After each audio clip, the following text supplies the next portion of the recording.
नमस्कार, जनवार्तामध्ये आपल्या सगळ्यांचं स्वागत। सर्वप्रथम पाहूया ठळक बातम्या।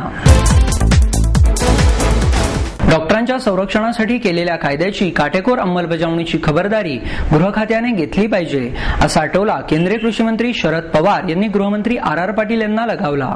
राष्ट्रवादी काँग्रेस पक्षाच्या महाराष्ट्र प्रदेशच्या डॉक्टर सेलच्या वतीने आयोजित केलेल्या राज्यस्तरीय अधिवेशनात पवार बोलत होते। यावेळी राज्याचे वैद्यकीय शिक्षण मंत्री डॉक्टर विजयकुमार गावित, आरोग्य राज्यमंत्री फौजिया खान, खासदार सुप्रिया सुळे, प्रदेशाध्यक्ष मधुकर पिचड, महापौर मोहनसिंग राजपाल आणि सेलचे प्रदेश प्रमुख डॉक्टर दिलीप घुले आदी मान्यवर व्यासपीठावर उपस्थित होते।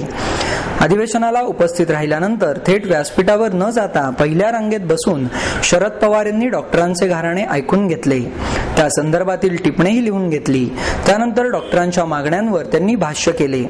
रायगडमधील डॉक्टर विश्वनाथ देशमुख यांनी पोलिसांकडून डॉक्टरांच्या संरक्षण कायद्याची अंमलबजावणी होत नसल्याकडे लक्ष वेधले। राजकीय पुढाऱ्यांच्या हस्तक्षेपामुळेही या कायद्याच्या अंमलबजावणीला अडथळे येत आहेत।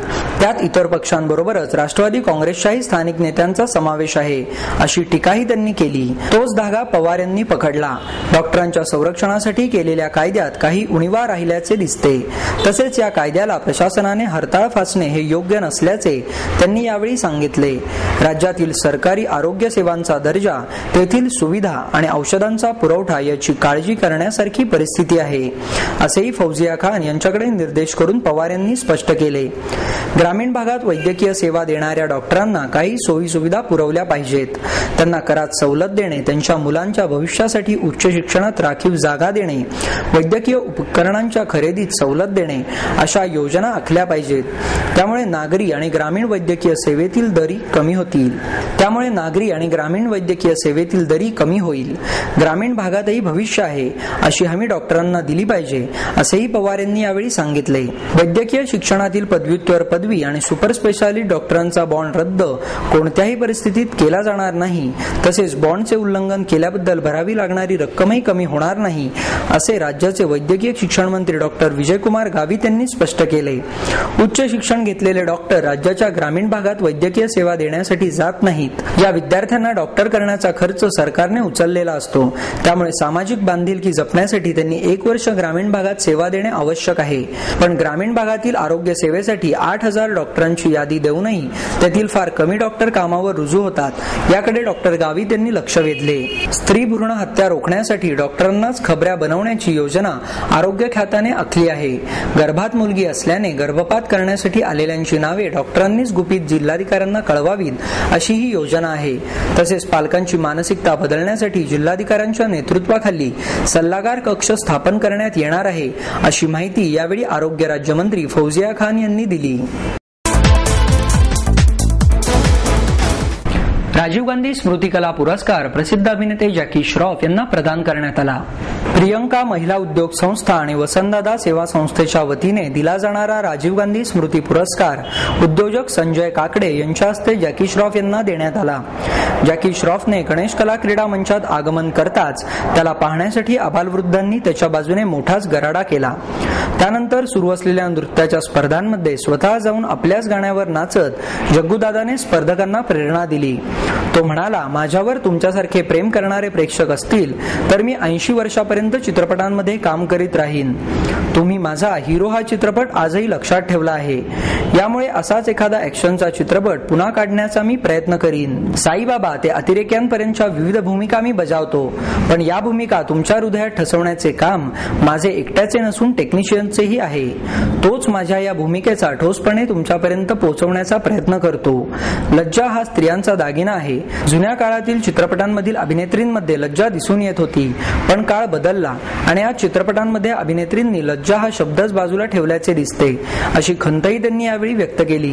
यावेळी आमदार रमेश बागवे, उपमहापौर प्रसन्न जगताप, अभिनेत्री संस्कृती बालगुडे, बालकलाकार अथर्व कर्वे, चंद्रकांत छाजेड, प्रियंका महिला उद्योग संस्थेच्या अध्यक्ष संजीवनी बालगुडे, वसंतदादा सेवा संस्थेचे अध्यक्ष संजय बालगुडे, नगरसेवक अनिल जाधव, बाळासाहेब दाभेकर, रोहित टिळक, अभय छाजेड आदी मान्यवर उपस्थित होते। संजय बालगुडे, संस्कृती बालगुडे आणि रमेश बागवे यांनी आपले मनोगत व्यक्त केले। संतोष चोरडिया यांनी सूत्रसंचालन केले, तर अथर्वने आभार मानले। माझा वेद समाजाचा या पुस्तकाचे प्रकाशन 25 मेला ज्येष्ठ समाजवादी विचारवंत भाई वैद्य यांच्या हस्ते करण्यात येणार आहे. 48 भटक्या जाती जमातींमध्ये कैकाडी समाज हा अजूनही दुर्लक्षित असा समाज आहे. यावर प्रकाशझोत टाकणारे भटक्या विमुक्तांच्या चळवळीमध्ये काम करणारे यशवंत बबन फुलारी यांनी लिहिलेल्या माझा वेद समाजाचा या पुस्तकाचा प्रकाशन सोहळा 25 मेला दुपारी 3 वाजता श्रमिक पत्रकार भवन येथे भाई वैद्य यांच्या हस्ते होणार आहे, अशी माहिती कैकाडी समाज युवक संघटनेचे धनंजय जाधव यांनी दिली. यावेळी संघटनेचे माजी अध्यक्ष संजय माने, किरण जाधव, मनोज माने आदी उपस्थित होते. या कार्यक्रमाच्या अध्यक्षस्थानी ज्येष्ठ साहित्यिक रामनाथ जाधव उपस्थित राहणार आहेत. या कार्यक्रमाला सर्व नागरिकांनी मोठ्या संख्येने उपस्थित राहावे असे आवाहनही त्यांनी यावेळी केले. जी एकाग्रता नृत्याद्वारे घुंगराच्या बोलातून साधली गेली ती अभिनयातून साधली गेली नाही, असं मत ज्येष्ठ कलावंत आशा काळे यांनी व्यक्त केले. तसेच नृत्यकलेत पारंगत होऊन नर्तिका म्हणून नाम कमवायची इच्छा अपूर्ण राहिल्याची खंतही त्यांनी यावेळी व्यक्त केली. अखिल भारतीय सांस्कृतिक संघाच्या वतीने आयोजित नॅशनल हार्मनी 2011 या महोत्सवात सुरुवात झाली. या महोत्सवात नाट्यकला, नाट्यछटा, लोकनृत्य, शास्त्रीय नृत्य प्रकार, हिंदुस्थानी आणि शास्त्रीय सुगम संगीत, सिने संगीत, गायन, वाद्य प्रकार, चित्रकला आणि कल्चरल फॅशन शो होणार आहेत. या महोत्सवाचे उद्घाटन आशा काळे यांच्या हस्ते करण्यात आले.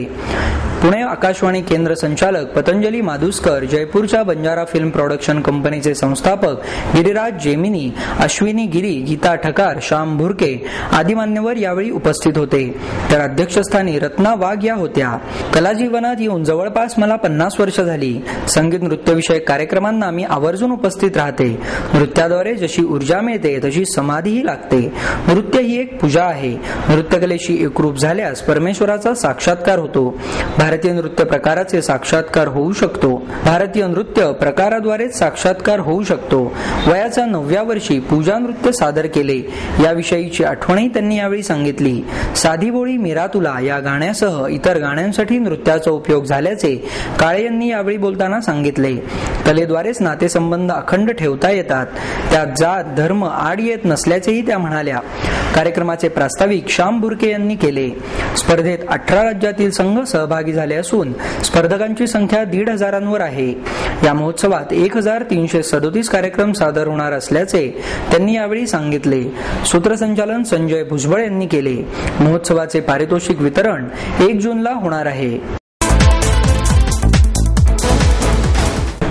साहित्याचा अभ्यास करून मग लेखन केले पाहिजे, असं प्रतिपादन ज्येष्ठ समाजवादी विचारवंत भाई वैद्य यांनी केले. लिमये विश्वप्रकाश पब्लिकेशनच्या वतीने ॲडव्होकेट संध्या देशपांडे यांच्या थेम या कविता संग्रहाचे वैद्य यांच्या हस्ते प्रकाशन करण्यात आले. यावेळी ॲडव्होकेट सुरेशचंद्र भोसले कार्यक्रमाच्या अध्यक्षस्थानी होते. प्राध्यापक शिवाजीराव शर्मा, हरिभाऊ लिमये हेही यावेळी उपस्थित होते. यावेळी बोलताना वैद्य म्हणाले, ॲडव्होकेट देशपांडे यांनी लिहिलेल्या कविता वाचताना वेगळा अनुभव मिळाला. त्यांनी सादर केलेल्या प्रत्येक कवितेतील शब्दप्रयोग मनासमोर कवितेत सादर केलेले चित्र निर्माण करतात. दैनंदिन जीवनात क्रिमिनल लॉयर म्हणून काम करणाऱ्या देशपांडे अशा प्रकारच्या सर्वांगीण कविता सादर करू शकतात यावर सहज विश्वास बसणार नाही, असेही त्यांनी यावेळी सांगितले. एका वकिलाने कविता कराव्यात हा पुणे शहरात काम करणाऱ्या 10,000 वकिलांसाठी वेगळा अनुभव आहे. मात्र ॲडव्होकेट देशपांडे यांच्याप्रमाणे सर्व वकिलांनी साहित्य निर्माण करण्यासाठी प्रयत्न केले पाहिजेत, असे ॲडव्होकेट भोसले यांनी सांगितले. तर ग्रामीण भागात बालपण गेल्याने या पुस्तकातील प्रत्येक कविता भावनात्मक असल्याचे ॲडव्होकेट देशपांडे यांनी मनोगत व्यक्त करताना सांगितले. या कार्यक्रमास विविध क्षेत्रातील मान्यवर मोठ्या संख्येने उपस्थित होते. दादोजी कोंडदेव पुतळा प्रकरणी महापौरांवर महापालिकेच्या सर्वसाधारण सभेत सभास्थगितीची नामुष्की ओढावली. दादोजी कोंडदेव या इतिहासकालीन पुरुषामुळे सत्ताधाऱ्यांना महापालिकेच्या सभेत पळताभुई थोडी झाली. काँग्रेस नगरसेवकांनी घेतलेल्या ठाम भूमिकेमुळे राष्ट्रवादीची पडती बाजू सावरली. आक्रमक विरोधकांमुळे खिंडीत सापडलेल्या राष्ट्रवादीची सुटका अखेरीस महापौरांनी सभा स्थगित केल्यामुळे झाली. मात्र त्यावेळी विरोधकांना शांत करण्यासाठी राष्ट्रगीताची ध्वनिफीत वाजवावी लागली. प्रारंभीच्या प्रश्नोत्तरानंतर अत्यंत वेगाने घडलेल्या नाट्यमय घडामोडींमुळे सत्ताधारी काँग्रेस राष्ट्रवादी काँग्रेस पक्षावर सर्वसाधारण सभेत नामुष्कीची वेळ ओढावली. दादोजी कोंडदेव यांचा पुतळा सन्मानाने पुन्हा लाल महालात बसवण्यात यावा अशी मागणी उज्ज्वल केसकर, सुनील कांबळे, प्राध्यापक मेधा कुलकर्णी आणि वर्षा तापकीर यांनी केली होती. हा विषय कार्यपत्रिकेवर प्राधान्याने घेण्यात आला होता. नगरसचिवांनी या विषयाचा पुकारा करताच सभागृहात एकच गोंधळ माजला. त्यावेळची परिस्थिती हाताळण्यात महापौर मोहनसिंग राजपाल आणि सभागृह नेते सुभाष जगताप कमी पडले. गोंधळाच्याच वातावरणात महापौरांनी सभा स्थगित करीत असल्याची घोषणा केली. मात्र ही घोषणा लोकशाहीचा गळा घोटणारी असल्याची टीका करीत शिवसेना, भारतीय जनता पक्षाचे नगरसेवक महापौरांसमोरच्या जागेत जमा झाले. त्यावेळी विरोधकांना गप्प करण्यासाठी तातडीने राष्ट्रगीताची ध्वनिफीत सुरू करण्यात आली आणि केवळ त्यामुळे सभागृह स्तब्ध झाले. राष्ट्रगीत संपताच महापौरांनी सभागृहातून काढता पाय घेतला. दादोजी कोंडदेव यांचा पुतळा हटवल्याप्रकरणी आमचे काही आक्षेप आहेत. या प्रश्नावर लोकशाही पद्धतीने कायदेशीररित्या सभागृहात चर्चा झाली पाहिजे. आम्हाला आमची मते मांडू द्यावीत असा आग्रह केसकर यांनी धरला. त्या शिवसेना गटनेते श्याम देशपांडे, भारतीय जनता पक्षाच्या गटनेत्या मुक्ता टिळक, प्राध्यापक विकास मटकरी, अनिल शिरोळे, वर्षा तापकीर आदींनी पाठिंबा दिला. मात्र हा विषय न्यायप्रविष्ट असल्याचे सांगून या विषयावर आता चर्चा करता येणार नाही अशी भूमिका सभागृह नेते सुभाष जगताप आणि विरोधी पक्षनेते आबा बागुल यांनी घेतली. महापालिकेच्या विधी सल्लागार मंजुषा इघाटे यांनी निवेदन केले की हा विषय न्यायप्रविष्ट असल्याने त्यावर खुलासा करणे योग्य होणार नाही. इघाटे यांच्या विधानास केसकर आणि देशपांडेंनी जोरदार आक्षेप घेत त्या सभागृहात चुकीची माहिती देऊन दिशाभूल करीत असल्याचा आरोप केला. नियमाप्रमाणे 3 महिन्यानंतर आम्ही फेरविचार दाखल केला आहे. त्यामुळे या ठरावावर महापालिकेच्या सभागृहात चर्चा करण्यात कोणतीही कायदेशीर अडचण येत नाही. विधी सल्लागारांनी कायदेशीर ज्ञान नाही असे मत केसकर आणि देशपांडे यांनी यावेळी व्यक्त केले. मात्र या वादातून तोडगा न निघता गोंधळ वाढला. त्यामुळे दादोजी कोंडदेव पुतळ्याच्या पुनर्स्थापनेबाबत चर्चा करण्याऐवजी सभा तहकूब करावी असा पर्याय सत्ताधाऱ्यांनी काढला. मात्र सभा तहकूब करायची असल्यास त्यासाठी नियमानुसार मतदान घ्यावे, मगच बहुमतांच्या आधारे महापौरांनी निर्णय घ्यावा असा मुद्दा केसकर आणि देशपांडे यांनी मांडला. विरोधकांनी मतदानाची मागणी केल्यानंतर काँग्रेस, राष्ट्रवादी काँग्रेसचे धाबे दणाणले. कारण त्यावेळी सभागृहात शिवसेना, भारतीय जनता पक्ष आणि महाराष्ट्र नवनिर्माण सेनेच्या नगरसेवकांची उपस्थितीही अधिक होती.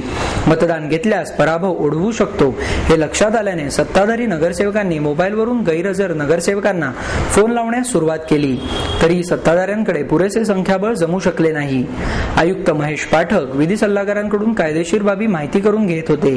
राष्ट्रवादीचे नगरसेवक महापौर मोहनसिंग राजपाल यांना सभा तहकूब करण्याचा आग्रह धरीत होते. अखेरीस महापौर मोहनसिंग राजपाल यांनी सभा स्थगित करण्याचा निर्णय जाहीर केला. व्हाईट पेपर्स फिल्म्स निर्मित कुणासाठी कुणीतरी या निर्माती रेखा सहाय यांच्या पहिल्याच मराठी चित्रपटाला प्रेक्षकांची पसंती मिळत आहे. मूळच्या झारखंडच्या असलेल्या श्रीमती रेखा सहाय गेल्या 30 वर्षांपासून अभिनय क्षेत्रातील वेळापायी मुंबईतच रुळल्या. थिएटर, सर्कस सारख्या टीव्ही मालिका, हिंदी चित्रपटाद्वारे त्यांनी आपल्यातली प्रगल्भ प्रतिभा कधी अभिनेत्री म्हणून, कधी दिग्दर्शक म्हणून, कधी लेखक म्हणून तर कधी निर्माती म्हणून सिद्ध केली आहे. या क्षेत्रात संधी मिळणे तसे कठीणच. मात्र रेखा सहाय यांनी स्वतःचा आत्मविश्वास ढळू न देता वेळोवेळी संघर्ष करीत त्या आज आपले स्वप्न साकार करीत आहेत. अमोल पालेकर, आशुतोष गोवारीकर, नीरज व्होरा, अजीज मिर्झा आणि शाहरुख खान यांच्यासारख्या मातब्बरांसोबत काम करीत असताना यात्री या नाट्य संस्थेद्वारे त्यांनी 40हून अधिक नाटकांची निर्मिती केली. नाटक, दूरदर्शन मालिका, चित्रपट यांमध्ये स्वतःला वाहून घेतलेल्या अभिनयवेड्या या व्यक्तीला आपली प्रतिभा एका भाषेत मर्यादित न ठेवता मराठी साहित्य तसेच मराठी संस्कृतीचे ऋण फेडण्यासाठी पहिली निर्मिती मराठी भाषेतच करावी असे स्वप्न कुणासाठी कुणीतरीद्वारे पूर्ण केले. पुनर्जन्मावरील आधारित कुणासाठी कुणीतरी हा मराठी चित्रपट संपूर्ण महाराष्ट्रात एकाच वेळीच प्रदर्शित झाला.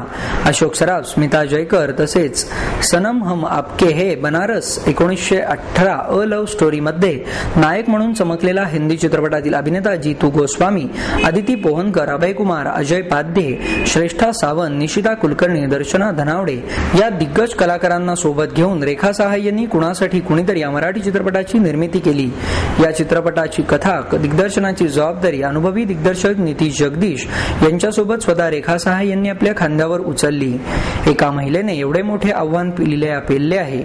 या चित्रपटाबद्दल आणखीन विशेष सांगायचे म्हणजे बॉलिवूडमध्ये एकेकाळी आपल्या दिलखेचक अभिनयाने राज्य गाजवणारी अभिनेत्री पूनम धिल्लन पहिल्यांदाच मराठी चित्रपटात दिसत आहे. त्यामुळे या चित्रपटाचे सर्वत्र कौतुक होत आहे, अशी माहिती रेखा सहाय यांनी पत्रकार परिषदेत दिली.